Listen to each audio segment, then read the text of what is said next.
pessoas, certo? No Egito também teve isso. No Egito teve tumores nos magos e em todos os egípcios. Deus mandou feridas também em todos que estavam ali no Egito, certo? Então, assim como os tumores malignos afetaram apenas os egípcios e não os israelitas, essa ferida também vai afetar apenas aqueles que tiveram a marca da besta e adoram a sua imagem.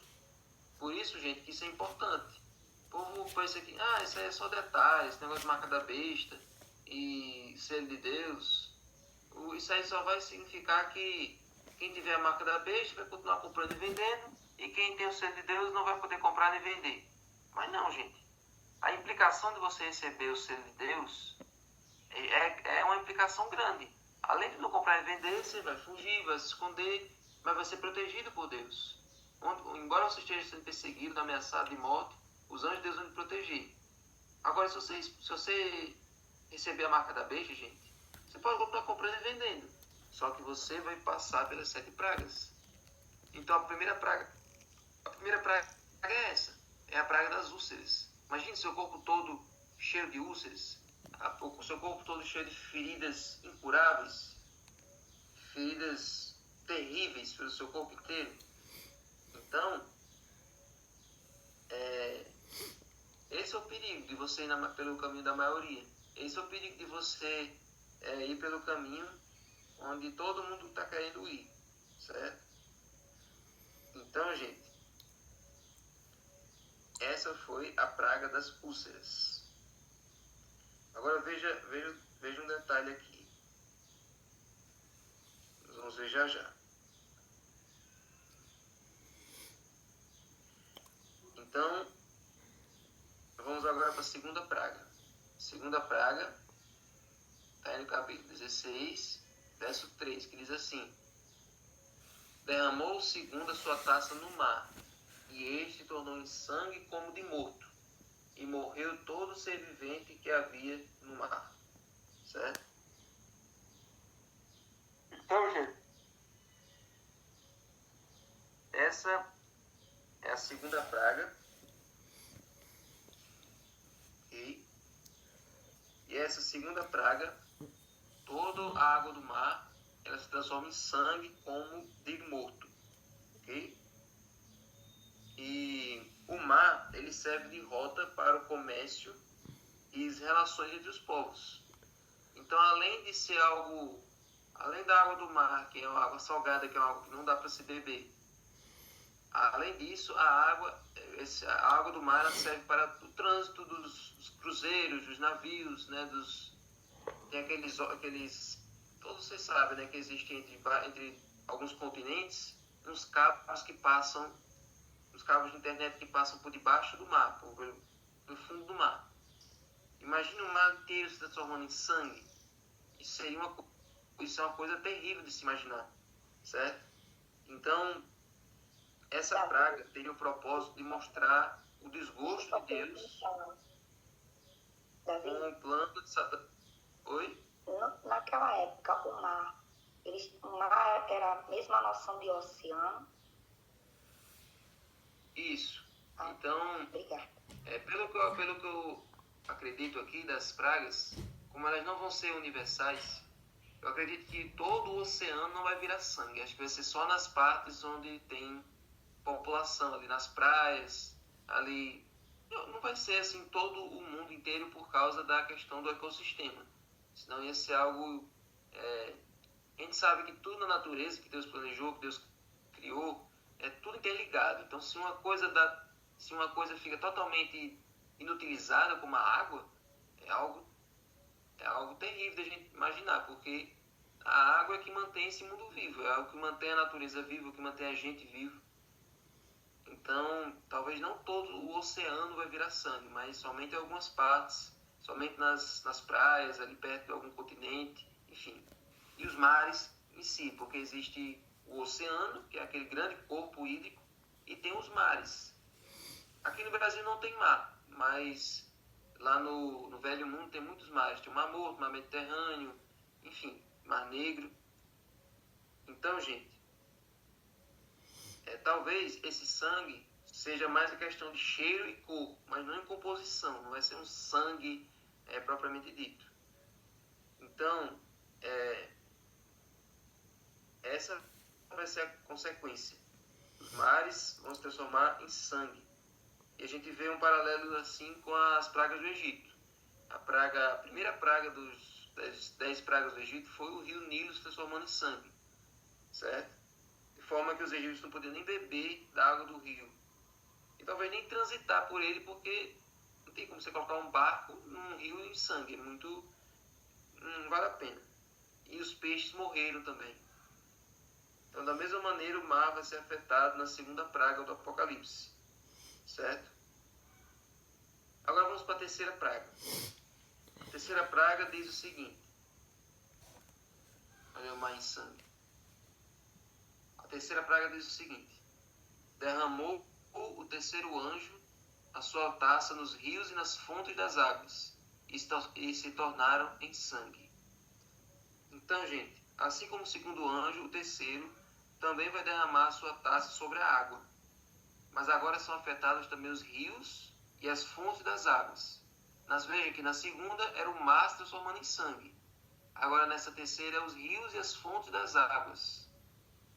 Então, dessa maneira, os ímpios que persistirem na rebelião contra Deus não vão ter água para beber. Já pensou você abrir a sua torneira e sair sangue? Já pensou você ir no seu gelágua e a água do gelágua virar sangue? Então, gente, essa é a realidade das 7 pragas. Essa é a realidade do juízo de Deus. Os ímpios não vão ter água potável para beber. Quando abrir ali a maçaneta do chuveiro, vai cair sangue. Quando eles abrirem a torneira ali da pia, vai sair sangue. Quando eles forem no gelágua, a água vai virar sangue. Quando eles forem na piscina, no tanque, a água também vai ser sangue. Então, toda a água da barragem vai virar sangue. A pessoa Armando Ribeiro Gonçalves virando sangue, e as pessoas da cidade de Açu e do Vale do Açu tentando usar a água e ter virado sangue. Então, gente, essa é a realidade. Essa é a realidade dos ímpios. Não vão ter água para fazer suas necessidades, não vão ter água para nada. Lá nos egípcios, quando a água do rio virou sangue, os egípcios eles cavaram junto ao rio para encontrar água para beber. Eles tiveram que cavar no subsolo para tirar água dos lençóis freáticos para poder beber água. Então, a crise hídrica provocada pela terceira praga vai levar os ímpios numa busca desesperada por esse recurso, certo? Então, gente,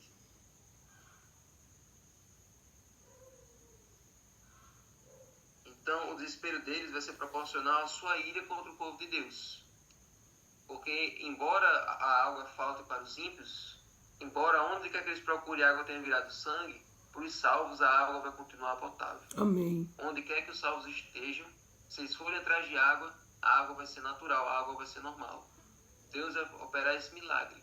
Para todo mundo a água não vai existir mais, mas para os salvos a água vai continuar perene e saudável e potável para eles continuarem bebendo. Então, é por isso que os ímpios vão se irritar cada vez mais contra os salvos. Porque os salvos vão estar sendo protegidos de todas as pragas, porque essas pragas são cumulativas, gente. A primeira praga foi das úlceras, e os ímpios vão continuar com as úlceras até a última praga, certo? Então, eles recebem as úlceras, aí o mar vira sangue, aí os rios viram sangue, então vai acumulando as pragas, vai juntando uma com a outra, certo? Aí, olha, quando termina a terceira praga, tem uma expressão aqui, uma oração do anjo das águas, que ele diz assim: então ouvi o anjo das águas dizendo: tu és justo, tu que és e que eras o santo, pois julgastes essas coisas. Porque derramaram sangue dos santos e de profetas, também lhes deste sangue para beber. É o que merecem. Olha aí, esse anjo das águas, ele está reconhecendo a justiça de Deus e ele está refletindo no seguinte: olha, esses ímpios, eles se banharam no sangue dos santos. Ou seja, eles mataram tanta gente santa, eles mataram tanta pessoa fiel, tanta pessoa obediente, eles se deliciaram no sangue das pessoas. Agora o Senhor está dando sangue para eles beberem. Então, Nada é mais justo do que isso. E verso 7. Ouvi uma voz do altar que dizia: certamente, ó Senhor Deus Todo-Poderoso, verdadeiros e justos são os teus juízos. Amém. Então, gente, vocês se lembram que nos selos, quando eu estava estudando os 7 selos, no 5º selo, tem umas vozes debaixo do altar dos mártires clamando a Deus, perguntando até quando o sofrimento deles iria durar. Então agora, na terceira praga, aquele clamor dos santos debaixo do altar, agora ele é respondido. Agora ele chega ao seu cumprimento. Porque agora todos aqueles que mataram os mártires, todos aqueles que mataram os servos de Deus, tanto na Idade Média quanto no tempo do fim, agora estão pagando. Agora eles vão ter que beber sangue. Ou seja, agora o feitiço virou contra o feiticeiro. Agora eles beberam do seu próprio remédio. Então, gente, a justiça de Deus agora está sendo vindicada. Deus está castigando os opressores do seu povo. Certo? Então essa é a terceira praga. Agora, gente, vamos para a quarta praga. A quarta praga, olha, as fontes e os rios virando sangue. É grande as implicações dos rios virando sangue, das fontes de água. Porque não é só água potável para os seres humanos, mas para os animais também. Então os animais também não vão ter com o que beber. Os animais também vão morrer. Então vai ser uma crise generalizada. Muito mais do que a gente imagina. Olha aí. Então a quarta praga, olha só. O quarto anjo derramou a sua taça sobre o sol. E foi-lhe dado queimar os homens com fogo. Com efeito, os homens se queimaram com um intenso calor e blasfemaram o nome de Deus, que tem autoridade sobre esses flagelos, e nem se arrependeram para lhe darem glória. Então, gente, essa quarta praga vai ser a praga do calor do sol, certo? O sol hoje, ele é fundamental para garantir a vida, certo? Ele é a fonte de calor e de luz. Sem ele, nós não podemos continuar vivos. O sol é quem realiza a fotossíntese das plantas. O sol é quem nos dá a vitamina D para a gente poder desenvolver aquele hormônio da felicidade, o hormônio da energia para as nossas atividades. O sol hoje é fundamental para tudo. Para o ciclo da água e para os outros ciclos que tem na natureza. São muitos ciclos biológicos que dependem do sol. Então, o sol hoje é algo maravilhoso, embora ele tenha ficado cada vez mais quente nos últimos anos, mas também é por culpa nossa. O ser humano tem usado muitos produtos poluentes e que abrem um buraco na camada de ozônio. Então é por isso que os raios ultravioletas do sol têm entrado com mais incidência, com mais força nesse mundo, e algumas regiões do mundo têm ficado cada vez mais quentes, e é por isso que tem acontecido o aquecimento global, enfim. Só que nessa praga, o sol vai ficar totalmente desinibido. Não vai ter mais camada de ozônio para proteger o sol. Quer dizer, se tirar a camada de ozônio inteira, o mundo inteiro derrete. Não é nesse sentido. Mas o sol vai ficar muito mais quente do que é o normal, certo? Então vai chegar a dar queimaduras nas pessoas. Vai ficar num nível assim muito grande. Muito mais do que o normal. Só que essa praga, gente, como o texto diz, ele não vai levar os ímpios a se arrependerem. Eles não vão sentir nenhum peso na consciência pelo que eles fizeram. Eles não vão clamar aos joelhos a Deus: Deus, por favor, pare com isso, nós nos arrependemos, sabemos que o Senhor é justo. Não. Essas pragas vão fazer os ímpios ficarem cada vez mais rebeldes. Mas sabe por que é isso? Porque a porta da graça já se fechou antes de começar as pragas. As pragas, elas vêm porque a porta da graça já se fechou. E agora os destinos de todo mundo já está decidido. Não tem mais Espírito Santo para dizer: olha, você está errado. Olha, você precisa voltar para Cristo. Não. O Espírito Santo já encerrou a atividade dele quando a porta da graça se fechou. Então agora os ímpios vão ficar cada vez mais rebeldes. Não tem mais volta. Não tem mais segunda chance. Não tem mais arrependimento. Todas as chances de arrependimentos que Deus dá hoje são infinitas. Deus pode dar infinitas chances enquanto a pessoa está viva e enquanto a porta da graça estiver aberta. Mas depois desse momento aí, gente, agora é cada um por si. E Deus por aqueles que estão do seu lado, certo? Então, gente, então chega a ser irônico a capacidade que o pecado tem de tornar os seres humanos insensíveis, né? Tornar os seres humanos duros. É por isso que é até absurdo a gente olha para o faraó e pensa, meu Deus, como é que pode? O faraó teve que esperar morrer o filho dele para que ele pudesse libertar o povo. Mas teve praga de mosca, teve praga de gafanhoto, praga de úlceras, pragas de saraiva, praga de escuridão, praga de tudo no mundo, peste nos animais. O Egito virou um caos, mas aí quando morreu o filho dele, aí ele liberou o povo. E a gente olha para o faraó e pensa, não tem uma pessoa mais teimosa, mais ruim quanto o faraó, não. Mas você vê, as pessoas, os ímpios, nesse momento das pragas, eles mesmos vão blasfemar contra Deus. Certo?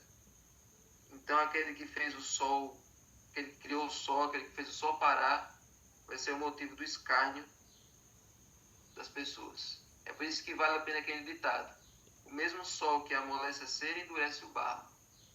Quem tem o coração como cera, quando o sol da justiça esquenta esse coração, ele amolece. Ele é suscetível. Ele é sensível à voz do Espírito Santo. Mas quem tem o coração como o barro, o sol da justiça vem e ele fica cada vez mais duro e não quer ser mudado. Então essa é a grande diferença. Enquanto você ainda se sensibiliza, gente, tem que perguntar assim, como é que eu sei se eu estou cometendo pecado imperdoável ou não? Se você ainda se sensibiliza com uma pregação, com uma música, com um chamado de Deus, você ainda não cometeu um pecado imperdoável, você ainda tem chance. Se você ainda se pergunta se você sente alguma coisa, então você está sentindo alguma coisa. Então seu coração é como a cera. Seu coração ainda está passível de mudança, de ser transformado. Mas quando você não se comove com batismo, não se comove com sermão, pode ouvir o sermão mais duro do mundo, você não sente nada. Quando você não diz amém numa oração, quando você não diz amém em culto nenhum, quando você não sente nada na sua cabeça, quando você falta um culto de sábado, quando você fica em casa, não sente nada, e nem um psicopata espiritual, eu fico em casa, está tudo bem, isso é sinal de que seu coração está fechado ao Espírito Santo. Quando você não guarda o saldo, quando você passa meses sem devolver um dízimo, quando você guarda rancor de uma pessoa, quando você comete todos esses pecados e muito mais, sem sentir nada na sua consciência, você já calou a voz do Espírito Santo há muito tempo na sua vida. Então, se você experimentar as pragas, você vai fazer parte desse grupo que vai blasfemar contra o nome de Deus. E agora, gente, vamos para as últimas 3 pragas. As últimas 3 pragas, elas dizem respeito ao trono da besta. Olha o aquecimento global, né? Quinta praga. Derramou o quinto a sua taça sobre o trono da besta, cujo reino se transformou em trevas, e os homens remordiam a língua por causa da dor que sentiam, e blasfemaram novamente o Deus do céu, por causa das angústias e por causa das úlceras que sofriam, e não se arrependeram das suas obras. Então essa é a quinta praga, a praga da escuridão. No Egito também teve a praga da escuridão. E essa foi uma praga lá para os egípcios, foi uma praga assustadora, porque os egípcios eles temiam a escuridão, porque segundo eles, o deus da luz era o deus Ra, se não me engano. Então, se o Egito estava em trevas, era porque Ra tinha abandonado o Egito. E as pragas que Deus mandou eram pragas espessas, eram pragas assim, sufocantes. Pragas que a praga da escuridão no Egito foi uma praga que deu asfixia, porque era quase que você pudesse tocar a escuridão. Foi uma coisa assim, que não adiantava acender nada, não adiantava acender uma tocha, não adiantava acender uma fogueira, porque aquilo se apagava imediatamente. Ficou um breu total no Egito, mas em Gósen, onde tinha o povo de Israel, nada ficou escuro, ficou claro como meio-dia. Amém. Somente ficou aquele breu para os egípcios, mas não para o povo de Deus. Então, gente, essa praga ela mira a sede da autoridade de Satanás.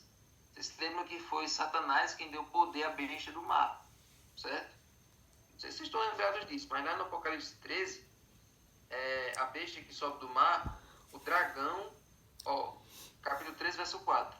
E adoraram o dragão porque deu a sua autoridade à besta. o poder que a besta do mar tem foi dado diretamente por Satanás. Então, você se lembra que a besta do mar representa o romanismo, né, o papado, nesse momento aí do tempo do fim, quando ele recobrar aquela popularidade que ele tinha, aquele poder que ele tinha. Quando ele voltar ao auge, quando ele voltar à fama que ele tinha lá no tempo da Idade Média, então, nesse momento, quando ele fizer o decreto dominical, a marca da besta, aí quando chegar nas pragas, essas últimas 3 pragas vão vir diretamente sobre a sede do papado, diretamente sobre essa besta do mar, certo? Então, gente, o reino da besta vai se transformar em trevas. Então, a autoridade da besta sofre uma humilhação diante dos habitantes da terra. Eles vão começar a perceber a impotência da besta diante das pragas. Vão ver que a besta não tem autoridade nenhuma para reverter a situação. Então, a escuridão dessa praga vai ser tanto simbólica quanto física, certo? É provável que tenha realmente uma escuridão física, mas é muito mais provável uma escuridão espiritual, uma escuridão simbólica. Porque agora as pessoas vão ver, olhar assim, vão perceber que aquilo ali, aqueles poderes que eles confiaram a vida toda, aquela religião que eles se apegaram a vida toda, agora não tem como reverter as pragas. Não tem como resolver o problema das pragas, certo? Então isso vai fazer com que as pessoas blasfemem ainda mais contra Deus, certo? Então vocês entenderam? Essa praga pode ser tanto literal quanto simbólica. Pode ter realmente escuridão, uma escuridão como teve no Egito, mas é mais provável que seja uma escuridão simbólica. As pessoas vão olhar para o papado, vão olhar para o sistema que eles foram fiéis a vida toda e vão ver que aquilo ali não apresenta resposta nenhuma para as perguntas, para os problemas que eles estão tendo com as pragas. Até porque as próprias pessoas que estão lá no trono da besta vão sofrer com a praga das úlceras, vão sofrer com a quintura, vão sofrer com o sangue, tudo isso eles vão sofrer, certo? Agora, gente, vamos para a 6ª praga. A 6ª praga diz o seguinte: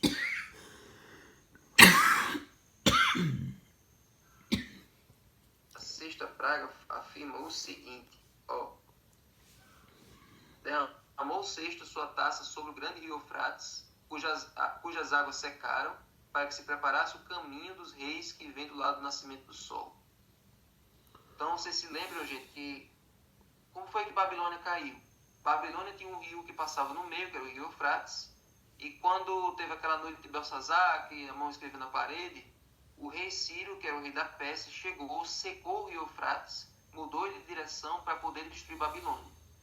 Então, a queda de Babilônia, da Babilônia espiritual, a queda desse sistema apostatado, desse sistema confuso, vai ser desse mesmo jeito.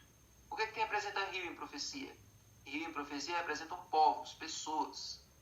A Babilônia espiritual hoje é cheia de pessoas de várias igrejas, não só do papado, não só do catolicismo, mas também desse sistema das igrejas evangélicas, que correspondem e formam esse conjunto de Babilônia. Confusão espiritual. Quando eles virem na praga anterior que esse sistema que eles confiaram da Babilônia, das igrejas e do catolicismo não apresenta respostas, não tem solução para as pragas, então nessa 6ª praga eles vão sair de Babilônia. As pessoas vão abandonar esses sistemas religiosos, esses líderes que eles se apegaram tanto. Como eles não têm solução nenhuma, então não adianta mais a gente continuar. Então essa secagem do rio Eufrates da Babilônia representa essa saída das pessoas. As pessoas vão se desencantar, vão se Vamos abrir de novo, não tem problema. Vamos abrir novamente.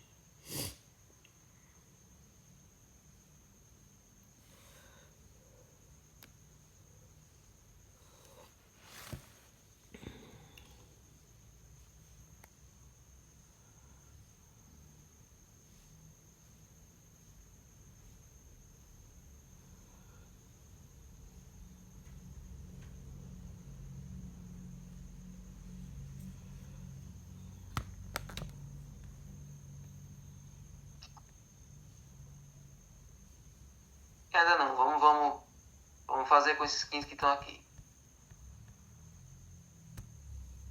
Não sei por que os outros não atinam que quando eu paro de falar assim do nada, dá pra voltar pro mesmo link. Davi, se não voltar, você pode começar da 6ª praga. Amanhã. Porque se ficar faltando 2 é pouco. Amanhã eu reviso, pronto, amanhã eu reviso, dá certo. Então vamos terminar aqui com os que estão aqui e amanhã eu reviso as pragas que eles não pegaram. Então, gente, vai ser exatamente isso.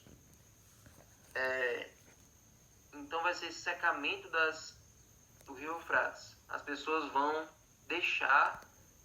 vão abandonar esse sistema falso que elas pertencerem. Vão se desencantar. É por isso, gente, que no capítulo 18, verso 4, nós temos um chamado a fazer as pessoas. Olha só. Saiam dela, povo meu, para que vocês não sejam cúmplices em seus pecados e para que os seus flagelos não caiam sobre vocês.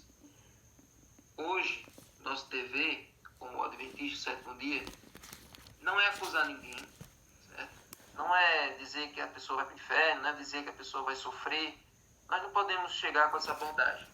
Hoje, nosso dever é convidar a pessoa com todo o carinho do mundo, com toda a gentileza do mundo, convidar ela para conhecer a nossa igreja, receber o estudo bíblico, mostrar o lado positivo, mostrar a verdade, e aí a verdade vai convencer ela.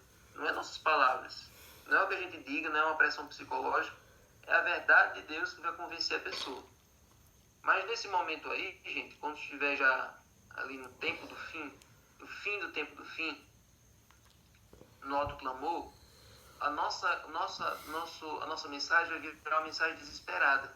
Vai deixar de ser uma mensagem simples, tranquila, como nós fazemos hoje, e vai virar uma mensagem em desespero, para que as pessoas possam ouvir. A gente vai falar com uma intensidade, com uma preocupação maior. O alto clamor vai ser uma mensagem com preocupação. A gente vai agora correr de um lado para o outro, tentando chamar as pessoas com toda a urgência do mundo, para que as pessoas se convençam de que elas saiam enquanto é tempo. Então a gente vai dizer isso que está no capítulo 18, verso 4. Saia da Babilônia, venha para o lugar onde ensina a verdade. E o Espírito de Profecia diz que muitas pessoas vão se convencer e vão vir. E outras, infelizmente, vão preferir continuar no erro. Aí o sangue delas não vai cair sobre nós, porque nós fizemos a nossa parte, certo? Mas aí, gente, nessa sexta praga, olha só,